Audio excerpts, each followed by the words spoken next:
WNST, Towson, Baltimore, and Baltimore Positive. Few days off around here, and it seems like I've forgotten how to do this, but it is baseball season around here. Luke Jones joins us now, and before I bring Luke in here, I want to throw a little shout out to my friend Matt over at Woodrow's Barbecue. I talk and I eat a lot of barbecue. We've been a lot of barbecue places in a lot of ways. Kansas City, we talk Texas, we talk North Carolina. We've had barbecue sponsors before. I just want to say Woodrow's is as fine as it gets. I sought them out. I said, your barbecue's so good, I have to talk about it on the radio. So I just want to do that. So I have a new shirt, and they added like all these different colors. Luke, I chose the orange sherbet. It's not an Oriole orange. I don't even really, it's sort of peachy, quite frankly. It's sort of a peach month right now. But, Orioles played okay, and I thought, let's go with the orange Woodrow shirt today, pal. Yeah, when you break a 14-game losing streak and then you win 4 out of 5, I mean, I think you could celebrate that at least a little bit. Of course, the John Means news puts a damper on the weekend, but Orioles playing much better over the last week and playing better at home, which is something they hadn't really done all year. So a good weekend. The only sour note, of course, being John Means, which the early indication is that it's not major. Brandon Hyde called it a strain. He had an MRI on Sunday morning. They're calling it a, quote, sore shoulder. I think what's a little more concerning here is that this is now the third year in a row that Means has had something with the shoulder. He had a strain in June of 2019, and he only missed, I think, 11 days. It was a minimum injured list stay. He had the tired arm at the beginning of the restart in July last year, which I think there were lots of pitchers going through lots of different things physically, and we're seeing that carry over around the league this year. But now for a third year in a row, knowing he had the no-hitter about a month ago, and not that there have been any big red flags or anything like that, but when a pitcher in this day and age throws 113 pitches a complete game, you're at least going to monitor that. And the Orioles at a couple points even pushed him back a day or two. So, the hope is for right now that this isn't something major, but the fact that it's a recurring thing the last few years, even if it's minor, I think that is something that makes you take pause as you kind of, not so much worry about him being absent right now in this rotation for a team that's not going anywhere, but in the big picture in terms of his long-term value, whether it's as a trade asset or as your ace when you're trying to contend a few years down the road. So lots of good things over the weekend and over this last week, but you kind of have to begin with John Means when you're talking about a guy who's pitched as well as he has this year. Well, we talk about him, so we talk about Mullins, talk about scoring a lot of runs, being competitive as opposed to not being competitive and what all that means. But you just bake something in there, and, me being the negative guy about the Orioles, and all, I mean, how dare I be negative? They're only the worst team in the league, right? As predicted. But when this thing started to take that turn, when you lose 14 games in a row, I didn't watch all 14 games. I don't know that I watched 4 or 5. I just sort of went pause, click, fast forward, rewind, hyperspace. If I was playing the old Galaga game or, playing Space Invaders or something, just hit the exit button. And then they got to come home and play, and they got to play every day. And to our point, whenever we talk about them, we're like, well, somebody's got to pitch, and somebody's got to get the at-bats, and somebody's got to get 3 strikes or 4 balls or put the ball in play, or and they're trying to churn through who can do this and where the value would be on dealing John Means when his arm isn't falling off, right? Or wherever all of that would be. The point where you lose 14 games in a row, and dude, I wasn't breaking out the ass whip on them, right? We haven't had a conversation about them losing 14 games at all. I mean, I was on vacation. I went away. Your sister's making babies, Uncle Luke, and all that stuff. So all this stuff happens the last couple of weeks. And they went from, they could be a 500 team, or, if they won 4 out of 5, they'd be over 500 at one point not that long ago, right? But then there's the 14 games that you lose, and I don't even know what to say. Not out of the blue, but it's a season wrecker, right? And then you have to come home and get Vibe and sell tickets, and you're out there, and they're winning a little bit. But maybe some people are tuning in right now and said, oh, I didn't even notice that they're winning, because when you're a last place team and you're the worst team in baseball quickly like that, man. Those 14 losses, again, it wasn't painstaking for me. I didn't sit there and stake myself to it every night, right? But if you did, it sort of knocked you off the wagon a little bit about where prosperity would be in this season for them.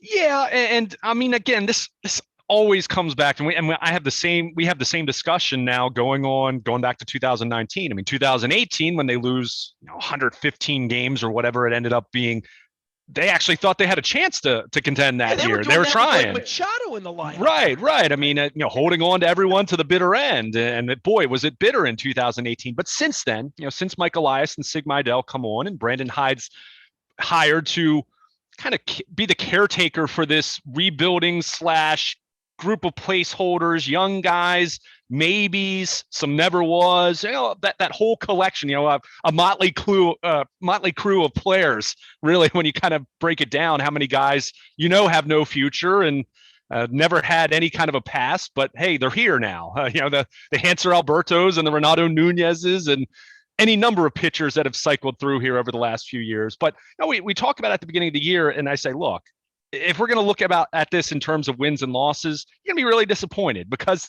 that's not their objective at the major league level right now. You see what's happening down below. You see what they've invested in the international market. And at the major league level, for me, how I've looked at this, and it's funny, you mentioned the 14-game losing streak. I think the young kids say hate watching might be the only thing you could do if you're engaged. You're just waiting for it to go bad. But I've said you have to identify those guys that, hey, this guy has a chance to be part of the future. This guy has a chance to be part of the next contender, or maybe you flip him and he's going to give you a couple impactful pieces that will be part of the future. You kind of identify, and however many it is, 5, 6, maybe upwards of 9 or 10 guys, depending on how you view it. It's kind of an individual way of watching a season and trying to be engaged in it. I wrote at BaltimorePositive.com late last week, as the Orioles were coming off the heels of this 14-game losing streak, just a god awful. When you're starting to talk about 1988, things aren't good. But one thing that I wasn't gallows about it. When it gets to 9, 10, 11, 12. Oh, it's a car crash then, right? I mean, when you're thinking 2 weeks earlier, hey, they're not going to be a wild card team, right? Maybe they got 5 or 6 players on this team. You know what I mean? This is the point in the movie where Lou would say, maybe we can win more ball games than we thought we were going to win. And that's a good thing. I don't know what this is anymore. And it's certainly, I got home from a trip and I'm looking out the window and it didn't, barely register that they're home, sort of, kind of. And they were giving away floppy hats over the week. So, and they won, and they scored a lot of runs on Sunday. It's hot, it's summery.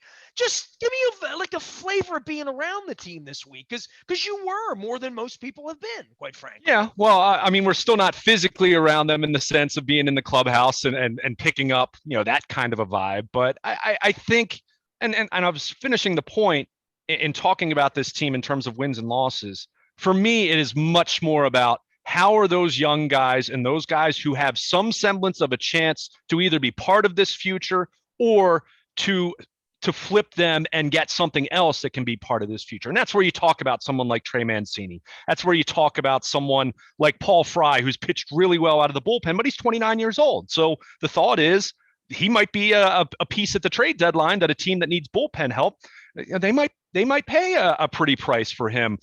But for me, if you win games and it's because of Freddie Galvis and Maikel Franco and Jorge Lopez, who got through 5 innings on Sunday after a big lead, but didn't pitch particularly special or anything like that. If it's those guys that are the reason you win, sure, it's fun to win in that moment, and it's great. And if you go to the ballpark that night, you go home happy.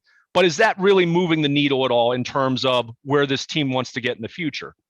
For me, in that case, I don't care as much about the win or the loss than seeing what Cedric Mullins is doing again now in June after cooling off in May. Didn't have a bad May, but he's raking again. And he was one hit away from tying Ken Singleton for the franchise record for hits in consecutive at-bats.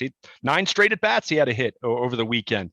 Ryan Mountcastle, who, as I mentioned, writing late last week at BaltimorePositive.com, through these struggles over the last few weeks, he was someone I had identified as, boy, it would be way easier to endure these losses and being in last place and all of that if Ryan Mountcastle starts hitting more like he did last year. And lo and behold, he's hit some home runs over the course of the last week, and his OPS is up over 700 again. And he's looking better. Still not the plate discipline you'd like to see, but better. And he's driving the ball. So when you look at those, like he belongs in the big leagues, right? Which he didn't for a big chunk of the first 2 months of the season, and that concerns you because that's a guy who. Well, look, man, all of these guys have gone through that, right? Like, right? I mean, yeah. Over, all of these guys have at one point been means to overmatched and.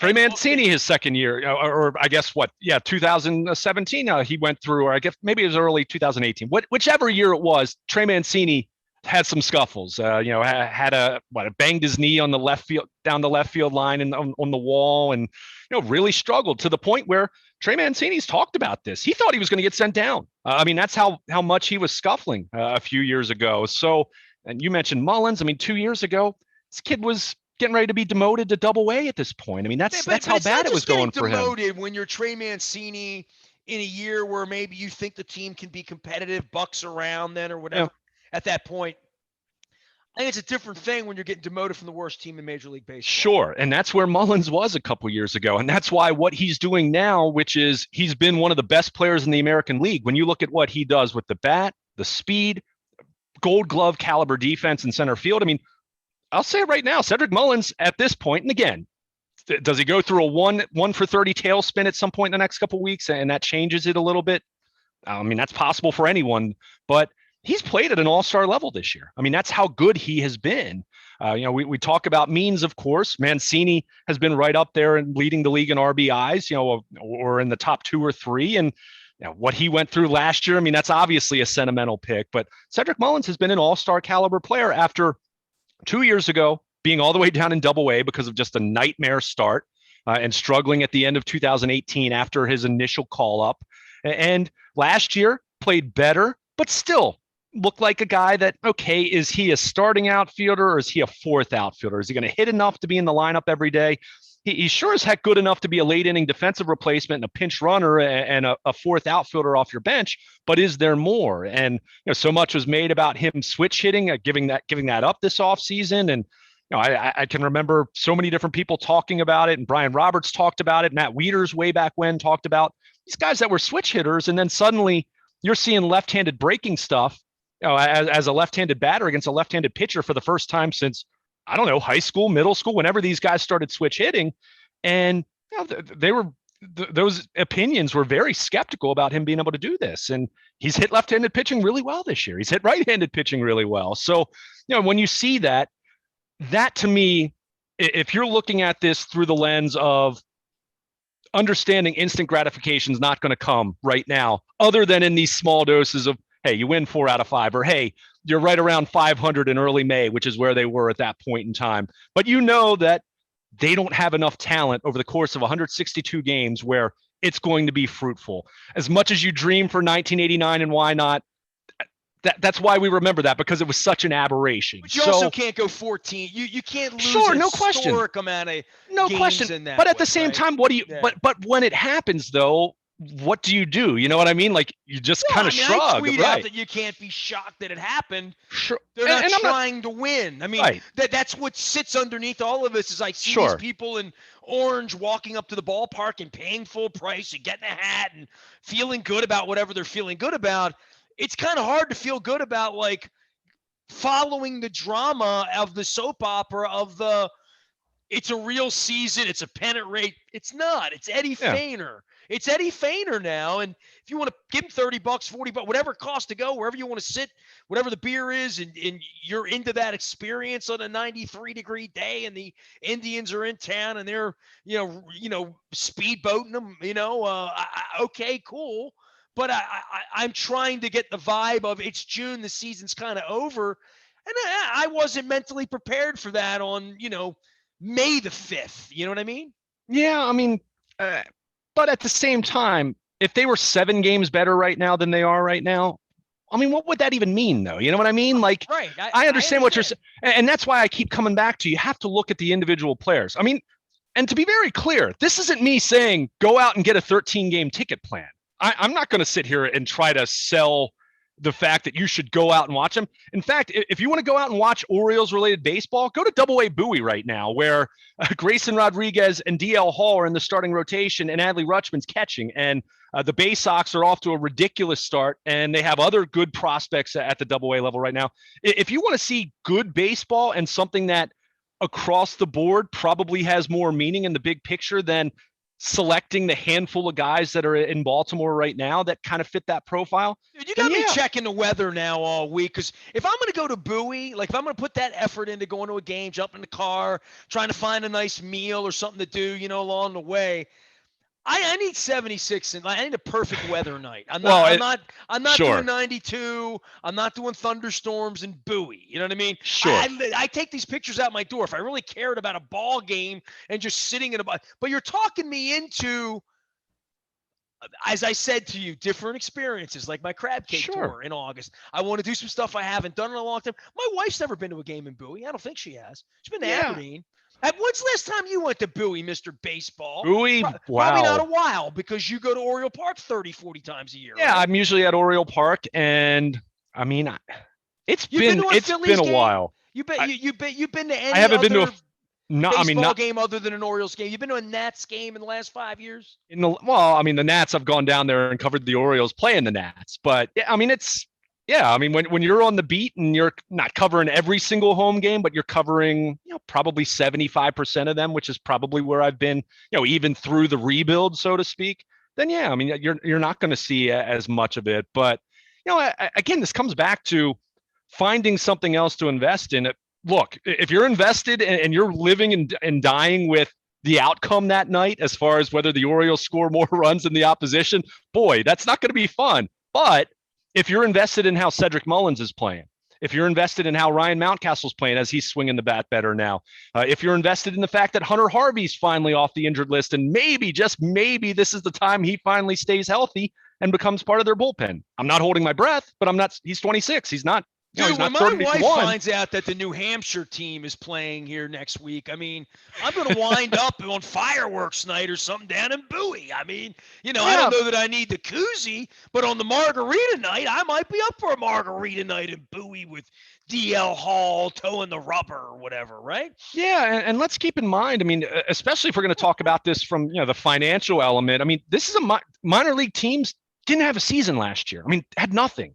So and look, I mean, Oh, let me see Major how League much Base. tickets are for Margaritaville night. Yeah, there. I mean, there you go. But I'm just. What the But hell is margarita night? What oh, the hell is witchcraft night? I'm not it's doing a minor league witchcraft baseball. They night. have every night is a night of something. But my point is with that New Hampshire is Fisher Cats. My they goodness, there's 18 bucks, 16 bucks for an advanced box seat. That's a bargain at any price. Luke Jones, come on here. but it's fun from the standpoint of Double-A Bowie, High A Aberdeen now. That's no longer Frederick. I have to keep reminding people that it's weird for me too. And even Delmarva, there are legitimate prospects there. Now it's still a year or two away. I'm not going to sit here and try to buffalo you and say that, oh, that means the Orioles are going to be better next month. But if you're looking at this in terms of the next couple of years, yeah, Grayson Rodriguez and DL Hall should be in the Orioles rotation. And By the way, can I they're bring something up? They're playing like 6-game homestands. right. Oh, yeah. I mean, that's one thing that's been different this year. Did we mention that, or did I did you say that a minute ago? And I Oh, it's not just 6 game. It's 6 game series because of the pandemic. like I'm They're looking at it. trying It's kind of an interesting.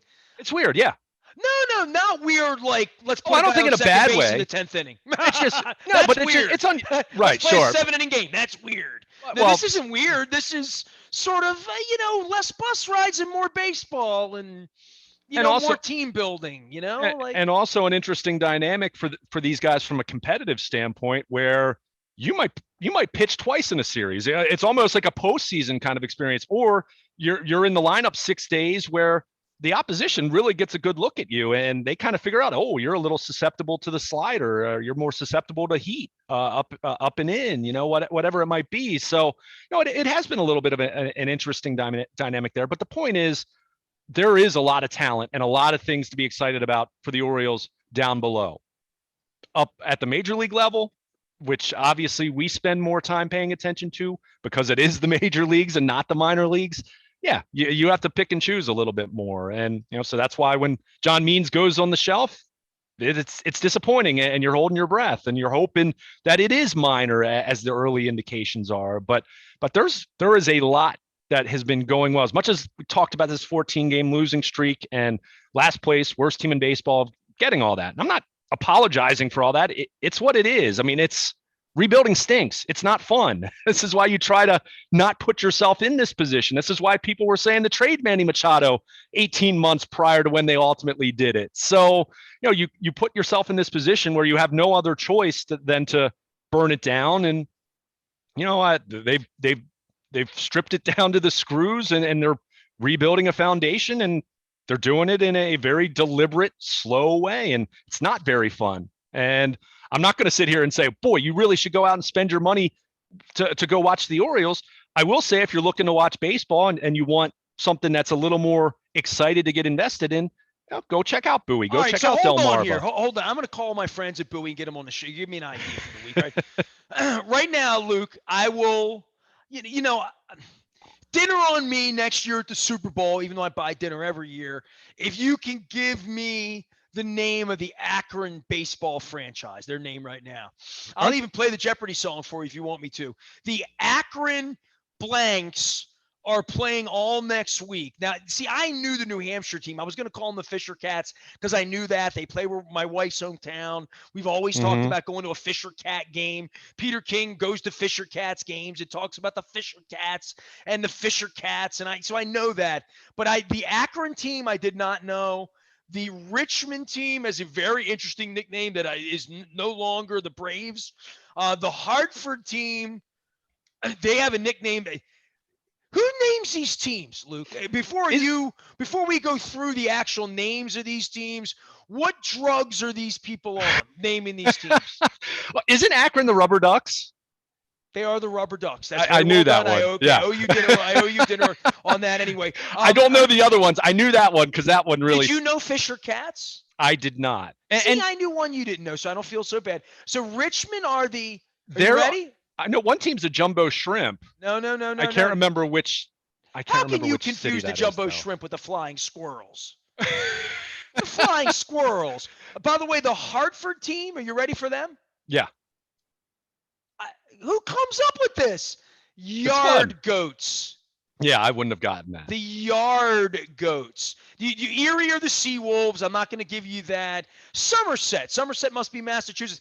Do you know them? They are the Patriots. The Patriots. Okay. I know the Chattanooga Lookouts. That was always one of my favorites growing up. Well, they have a great hat. They had a great hat. My grandfather bought me that hat when I was a kid, and I loved it. I wore that thing all the time. You knew the Altoona? I mean, you're from Pennsylvania. You do Altoona. Oh. Altoona Curve. They're the Curve. Yeah, Altoona Curve. Yeah, Harrisburg. They're still the Senators. They're still the Senators. Yeah, they have one of the normal names. So Luke, I guess it's not like it used to be when I was a kid. My dad would get the Sporting News Almanac, and I'd see the PCL and the Albuquerque Dukes, and I would know all those things.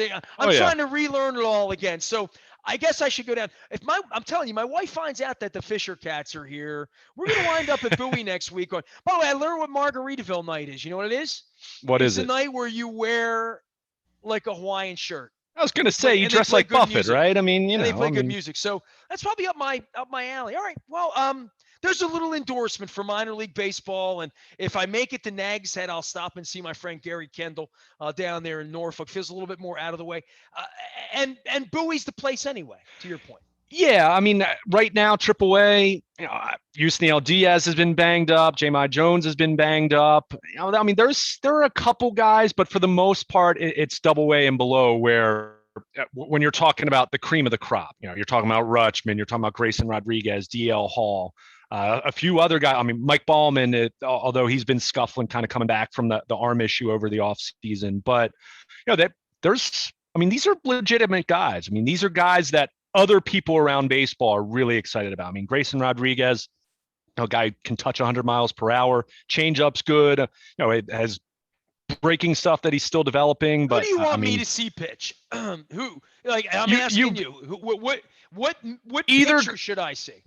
you cannot go wrong with either Grayson Rodriguez or DL Hall. Fair I mean, enough. those are the Orioles' two best pitching prospects. There are some other good ones. Don't get me wrong, but those are the guys that everyone says they have a great chance to be legitimate major league number one, number two starters. I mean, that's how they're not just, most of their other pitching prospects are like the guys that, okay, if things go well, maybe their ceilings to be a number three, but more realistically, things go well, they're a number four, number five starter. That's who, kind of this current wave, the next wave of pitching prospects they have. But Rodriguez and Hall are the studs. Those are the top 100 prospects in baseball. They're on those lists. So those are the guys to check out. And of course, Adley Rutschman. I don't know how much longer he's going to be in Bowie. I'm guessing we're going to see him in Norfolk at some point, maybe All-Star break when you see that happen, if not a little bit before that. But Adley Rutschman behind the plate catching those guys, that's a lot more fun to kind of watch that and imagine what could be in 2023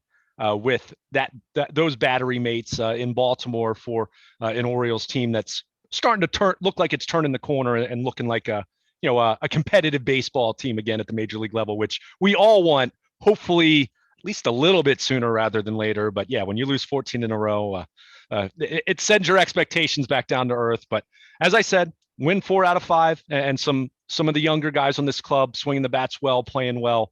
That was good to see over the last week after just a miserable previous 2 weeks of Orioles baseball. Yeah, I feel this passion for sports coming back, in the people that share it. Yeah. And I was traveling with my wife, and she was like banging on her app with like watching Yankees Red Sox. She's watching the Islanders and the Bruins play, and the Islanders scoring empty net goals on Sunday. So or Saturday night. So like, and then she's watching like women's golf and sudden death on Sunday. So like sports is kind of like coming back. Music's coming back. I'm starting to see shows. We talked a little bit about that on Baltimore Positive 2 weeks ago before I left. So it's kind of all melding together here. And with the Orioles not being a part of that this summer in that way that everybody's not streaming down to the ballpark. You're going down there. Give me a little vibe inside the ballpark and inside like pandemic-y, masks, not masks. What's the vibe at the ballpark right now? Yeah, I mean, look, the you've seen the attendance numbers. I mean, I think what they drew, I think it was 12,000 on Friday night.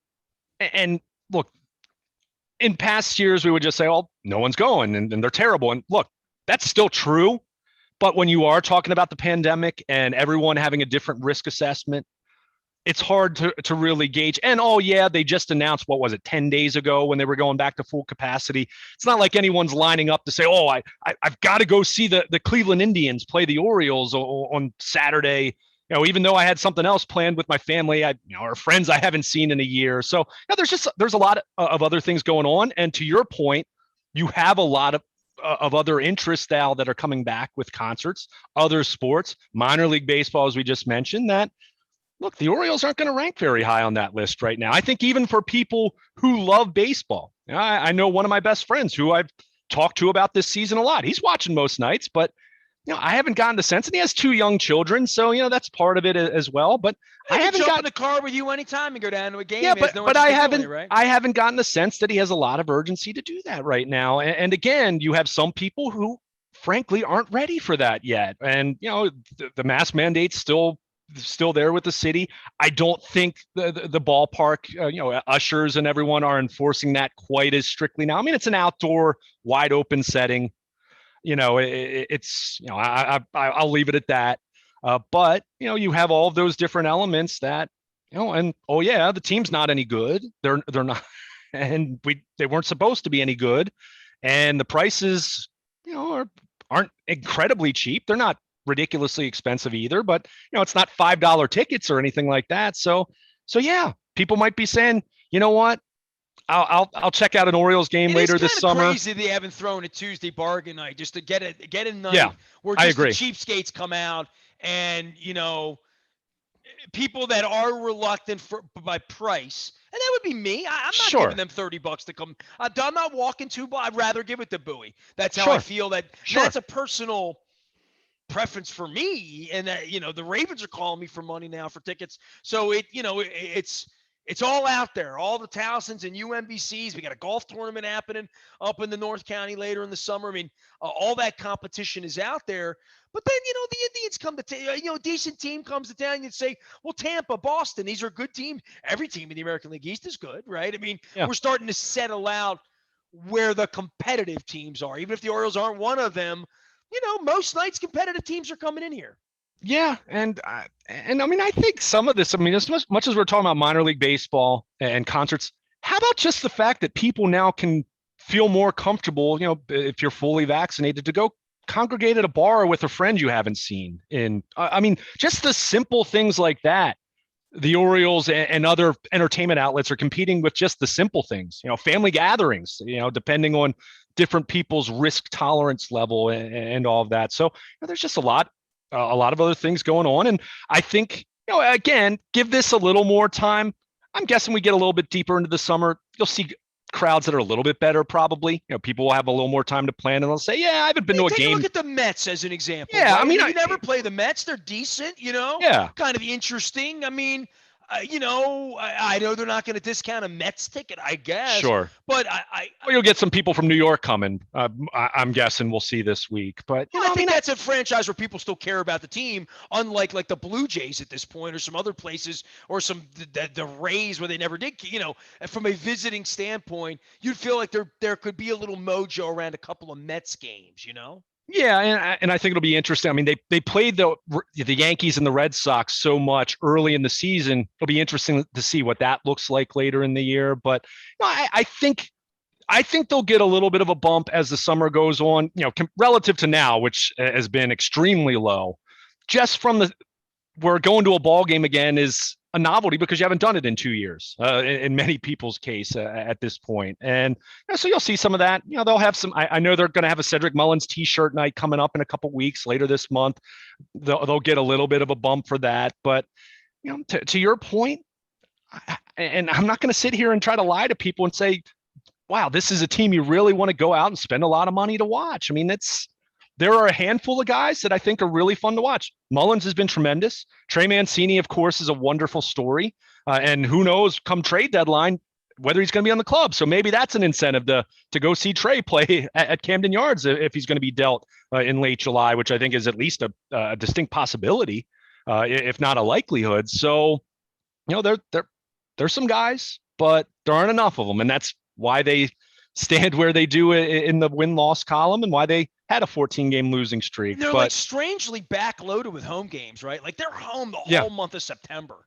Yeah. It's in most of August, like a big chunk of August. I mean, like they're going to play a lot of late games, even when the kids are back at school. Like people aren't going out to a baseball game September 23rd with the Rangers in town, but they play the Yankees and Red Sox late. There'll be pennant race. A lot of these teams will be swept up in that later in the year as well. I'll give you the one guy though that could change that. And I guarantee you their ticket office is praying at night right now that Adley Rutschman gets the call on September 1st and he's in the big leagues. I don't know if it's going to happen.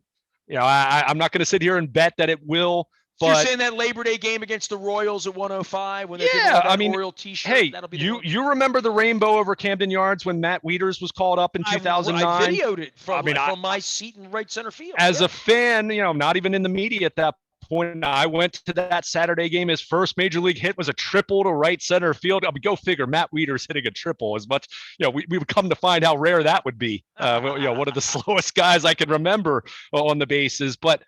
That's kind of the one scenario that as far as any juice they're going to have that they create themselves. I mean, at that point, Cedric Mullins has been doing it for 2.5 months now going on. So, it's not going to be a novelty to come watch him as much, but I think people actually would go out and watch Adley Rutschman. And that's part of why I said, hey, go check out Bowie. Adley Rutschman's there. He's probably not going to be there a whole lot longer before he gets the call to go to AAA. So, he's the savior, right? And a lot of people think he's a lot of people had him as a better prospect than Matt Wieters. So, and he's been raking. He's been hit a home run on Sunday. He's He's been hitting, and The Bowie's Orioles on are going to fire. play in Buffalo, New York later this month. They will. They will. I mean, the Blue Jays now. That's weird. That's Yeah. really weird, dude. Well, they went from Dunedin and they just moved to Buffalo now because who wants to be in Dunedin in the middle of the summer? I mean, my goodness, you'd roast. I mean, Buck Showalter used So to you golf. and I could like drive up to Buffalo and watch the Orioles play in Buffalo. We could. That We might be could. fun. Like I would consider doing that, dude.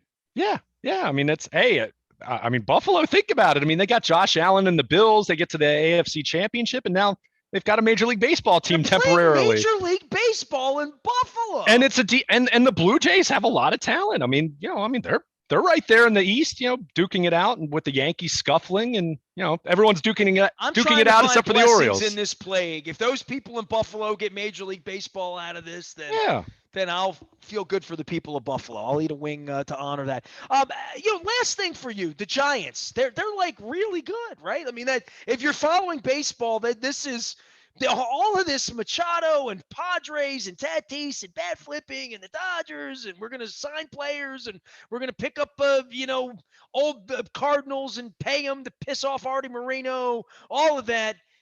And the Giants have upstaged them both, right? Yeah, and the guy leading the way on the mound for them, Kevin Gausman, who has been unbelievable. And I will say this in defense of the Orioles here, before anyone starts calling it another Jake Arrieta situation. Kevin Gausman didn't pitch well in Atlanta.